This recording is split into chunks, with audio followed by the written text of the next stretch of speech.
Hello everyone, welcome back to my channel smart and simple. ఈరోజు వీడియోలో నేను మీకు పలావ్ రెసిపీ ఎలా ప్రిపేర్ చేసుకోవాలో చూపిస్తాను. దానికోసం ముందుగా ఒక కడాయిలో ఆయిల్ హీట్ చేసుకోవాలి. ఆయిల్తో పాటు 1 టేబుల్ స్పూన్ నెయ్యి కూడా వేసుకోండి. దీనివల్ల ఏంటంటే రైస్ మనకి చేతికి అంటుకోకుండా ఉంటుంది.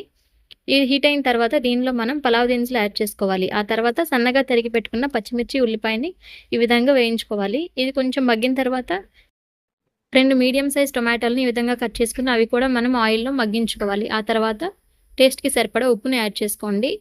నేను కల్లుప్పు యాడ్ చేశాను. ఈ కల్లుప్పు కూడా ఇది మొత్తం కూడా కలుపుకోవాలి.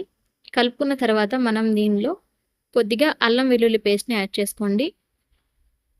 ఈ అల్లం వెల్లుల్లి పేస్ట్ పచ్చివాసన పోయేంత వరకు ఆయిల్‌లోనే వేయించాలి. ఆ తర్వాత దీనిలో కొత్తిమీర, పుదీనా కూడా యాడ్ చేసుకోండి.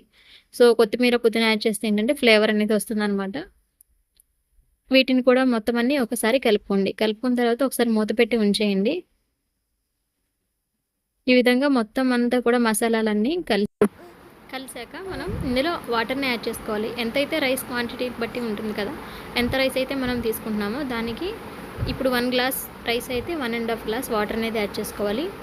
అలా నేను ఇది వచ్చేసి 2 కేజెస్ రైస్ తీసుకున్నానండి. 2 కేజెస్కి అంటే అది ఏదైతే కొలత పెట్టుకుంటున్నామో మనం రైస్ దానికి 1/2 గ్లాస్ వాటర్ అనేది ఎక్స్ట్రా యాడ్ చేసుకుంటూ ఉండాలన్నమాట. ఆ విధంగా నేను రైస్ని అలాగే వాటర్ని ఈ విధంగా క్వాంటిటీ ప్రకారం తీసుకున్నాను.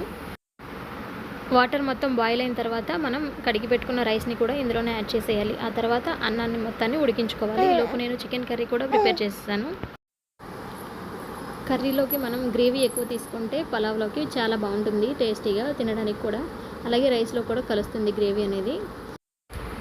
చికెన్ రెసిపీ వచ్చేసి నేను సింపుల్గానే చేసేసానండి. దీనిలో మసాలాలు కూడా ఎక్కువ యాడ్ చేయను. నేను ఎప్పుడు కూడా ఒకే టైప్లో చేస్తాను చికెన్. సో నాకు అలాగే ఇష్టం. అందువల్ల వీడియోని నేను సపరేట్గా ఏమీ పోస్ట్ చేయట్లేదు.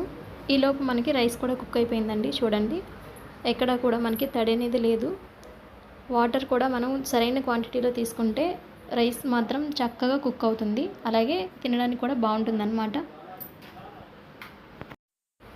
అలాగే మనం సాల్ట్ కూడా ఒకసారి చెక్ చేసుకోవాలి ముందుగానే వాటర్ యాడ్ చేసినప్పుడు.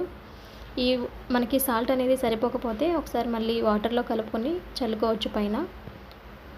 రైస్ అనేది సరిగ్గా కుక్ అవ్వలేదు అనిపిస్తే మీరు కొద్దిగా వాటర్ చల్లుకొని ఇంకొంచెంసేపు సిమ్లో పెట్టేసి ఉంచేస్తే రైస్ మొత్తం కూడా ఓవరాల్గా ఈవెన్గా కుక్ అయిపోతుంది. నేను ఈ బిర్యానీ రెసిపీని ఫస్ట్ టైం ఎవరి హెల్ప్ లేకుండా, ఎవరు చెప్పకుండా నేను ఒక్కదాన్ని ప్రిపేర్ చేశానండి. ఎందుకంటే నాకు అంతకుముందు వంటలు అయితే వచ్చేవి కావు. ఇప్పుడే నేర్చుకొని చేస్తున్నాను అన్నీ కూడా. మీకు ఈ రెసిపీ నచ్చిందని అనుకుంటున్నాను. మీరు కూడా ఒకసారి ట్రై చేయండి. నేను అన్ని కొలత ప్రకారం వేశాను. సో ఇవన్నీ కూడా మీకు ఇంగ్రీడియంట్స్ కరెక్ట్గా అనిపిస్తే మీరు ఒకసారి ట్రై చేసి ఎలా ఉందో నాకు కమెంట్ చేయండి. ఇన్ కేస్ ఏమైనా నేను మిస్టేక్స్ చేసుంటే నాకు కమెంట్ చేయండి. టేస్ట్ అయితే చాలా చాలా చాలా బాగుందండి. తప్పకుండా మీరు ట్రై చేస్తారని ఆశిస్తున్నాను. మన ఛానల్ ఎవరైనా ఫస్ట్ టైం చూస్తున్నట్లయితే దయచేసి ఛానల్ని సబ్స్క్రైబ్ చేయండి. వీడియోని ఖచ్చితంగా లైక్ అయితే చేయండి. Thank you for watching all. Have a nice day.